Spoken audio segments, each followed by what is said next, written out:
from the panel of elections professionals in Florida. Broward County is the second largest county in the state of Florida. It's situated comfortably in South Florida between Miami-Dade and Palm Beach counties.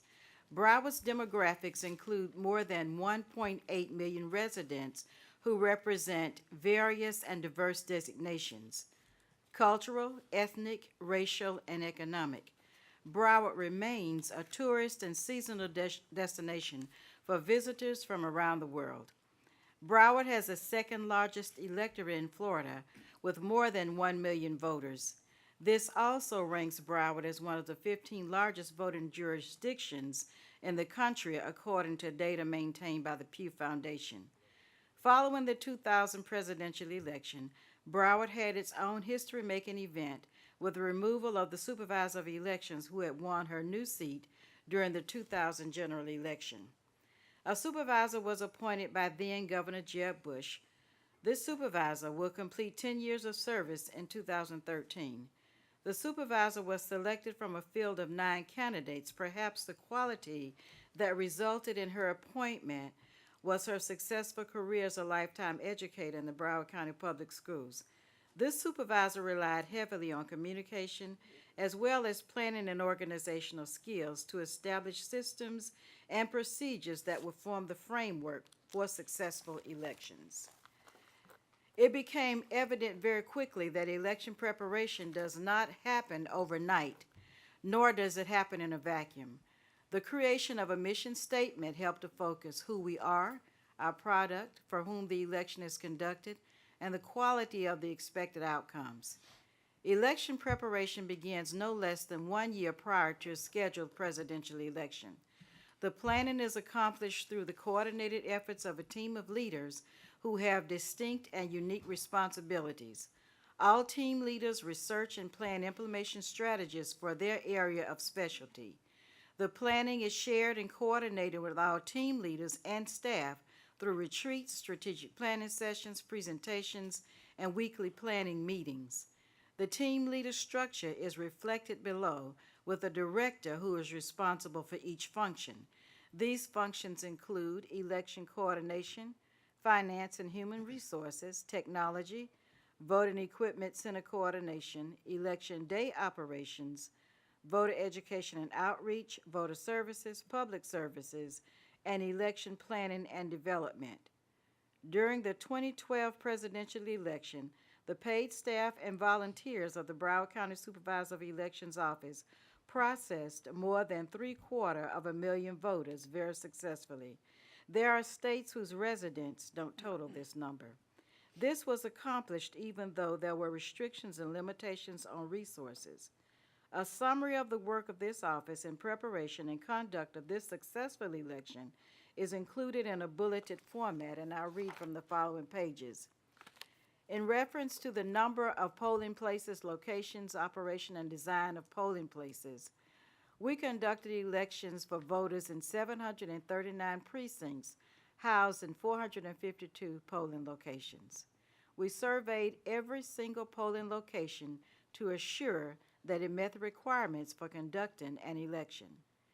We created detailed drawings that show the path of travel to entry, exit, emergency exits, and disabled voters' path of travel. We illustrated the flow of voters through the facility each step in the election process. We illustrated the placement and setup of all equipment, power locations, and station setups. We maintain updated contact information for the person in charge of the facility. As it relates to training, recruitment, and the number of workers, recruitment is ongoing throughout the year via outreach events, high school voter registration drives, and athletic events, web page advertisements and notifications, advertisements targeting voters in each municipality, as well as word of mouth from current workers. A database of 15,000 poll workers is maintained for recruitment purposes. 5,000 to 6,000 workers were trained and assigned and placed in polling places on election day. Training is 4 to 5 hours in length and consists of the following learning concepts and strategies: adult learning, lectures, problem solving and comprehension of election law, procedures and processes, hands-on activities through labs to reinforce skills and increase workers' level of confidence, knowledge of equipment operation and troubleshooting procedures, assisting disabled voters, providing Spanish and Creole speaking workers for language assistance. They are trained in provision of ballot processes and procedures. All assigned workers must demonstrate competency on an end-of-class event in order to be placed in a polling place on election day. In terms of accessibility for uniformed overseas voters, 90 days prior to the election, the Supervisor of Elections Office reaches out to UOCAVA voters using their last known information. In the past election, this was done through an absentee ballot request mailer. Voters are notified of the upcoming election, and they're provided specific instructions on how to vote and return the ballot using a dedicated fax line. And we've already heard of the benefits of the fax line. Management of voter rolls and poll books is accomplished through the following. We use the electronic voter identification system, have used it for about 3 or 4 years in our early voting, and have expanded it to each and every polling place. Our workers access a live database that provides a better resource for ensuring the correct processing of a voter. We have multiple call centers that are established for troubleshooting, verifying voter eligibility, responding to procedural questions, and they are available to assist workers at their locations. We have technical assistance in the field to monitor the function of all electronic poll books and provide on-site assistance for malfunctioning equipment. In terms of our voter machine capacity and technology, the electronic voter identification system contains all voters' records through a live updated database. The DS200, which is an optical scanner, is in every precinct. We learned from the 2000 election that we must have a minimum of 2 in all locations. The voting system technician is a position that we have created. We have one in every location to make sure that the equipment functions properly. The VST is thoroughly trained in the operation of the equipment. We utilize the most up-to-date voting equipment, and it's maintained on a schedule recommended by the vendor. The equipment has been thoroughly tested and certified by the state of Florida, the Division of Elections. We continually analyze data from each election to guide decisions on the placement of voting equipment. We're going through a budgeting cycle now where we are requesting additional equipment, as I mentioned previously. The preventative maintenance is done annually to ensure proper functionality of the equipment. The voting machines are inspected thoroughly prior to distribution. Transport units are provided to enhance the capacity. In terms of ballot simplicity and voter education, our ballots are prepared according to the Florida Uniform Ballot Code. We make the ballot as easy to read as we possibly can within the framework of the code. When you have a ballot where there are pieces that have 654 words, it's extremely difficult for the voter. We have provided feedback regarding the impact of the long amendments in the ballot preparation process, as well as in the comfort level of the voter. In terms of voter education and outreach for the previous election, we provide an extensive program of voter education and outreach that includes media strategies such as advertisement in movie theaters, videos focused on specific election information, strategic placement of billboards along Broward's interstate highway system, participation in community-sponsored events, speaking engagements, establishing and sustaining partnerships with community-based organizations, businesses, and governmental entities, including Homeland Security's Immigration and Nationalization Services, where new citizens register to vote immediately following swearing-in ceremonies. We conduct biannual high school voter registration drives, resulting in more than 60,000 newly registered voters over the past 10 years. We have negotiated with the local school district to close schools to students on election day to allow them to actively participate in the election process on election day as workers. We collaborate with Broward's 31 municipalities to offer assistance and guidelines and their ability to educate voters. We have created a sample ballot as an instructional tool that is mailed to each voter's household. In terms of voter accessibility for the disabled, special needs, and limited English voters, all polling places and early voting sites meet the requirements of ADA facilities. We have gone out, evaluated each one, and have made accommodations for those sites as is necessary. We've designed and set up all sites so that voters with disability can navigate the path of travel, the entry process, and the exiting of the facilities and have access to adequate parking.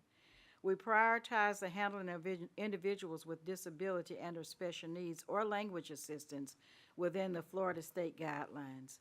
We recruit, train, and place bilingual workers who speak Spanish or Creole to provide language assistance inside the polling place and early voting locations.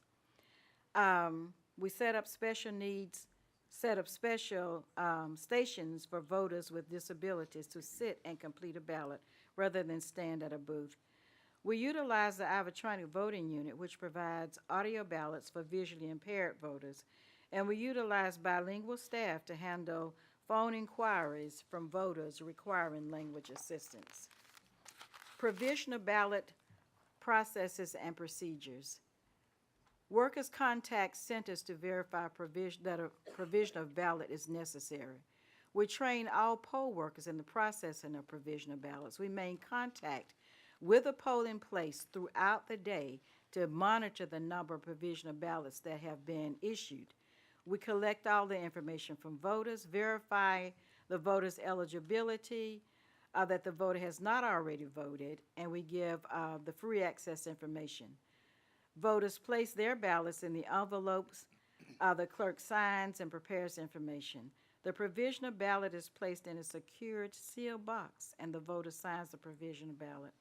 After the election, the staff determines the voter eligibility within the 2-day time frame that is established by Florida's election laws.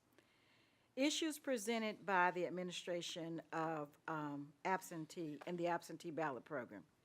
The volume of voters who responded to the widespread publicity regarding in-office voting on election day was a major issue for Broward County. The new request for pickup of absentee ballots on election day was an issue. The receipt of 15,000 absentee ballots with the last run to the post office on election day. The ABs that were not delivered through the mail service. Ballots that were received by the voter on the Saturday before the election, although they were mailed 1 month prior to the elections. Ballots that were trucked to the city of Opelika, Florida, to their post office due to the inability to process the ballots in the Fort Lauderdale branch, as has always been the practice. The complaints from out-of-town voters who reported that their local post offices were closed, they could not receive the ballot. The deadline for voters to request absentee ballots to be mailed 6 days before does not allow adequate time to print, prepare the AB package for mailing, and to have the voter receive it and mail it back to us in time. This deadline needs to be reviewed. In conclusion, I applaud the Commission on your efforts to thoroughly review the elements of the past presidential election. I hope your work will lead you to conclusions that will benefit the overall election process in a fair and objective manner. As one of the Florida senators remarked at the opening of the Senate hearings on elections and ethics, there's certainly enough blame to go around. I hope you will balance your findings with a thorough evaluation of all elements that make for and support successful elections. Again, thank you for listening to this panel of election professionals. Thank you very much.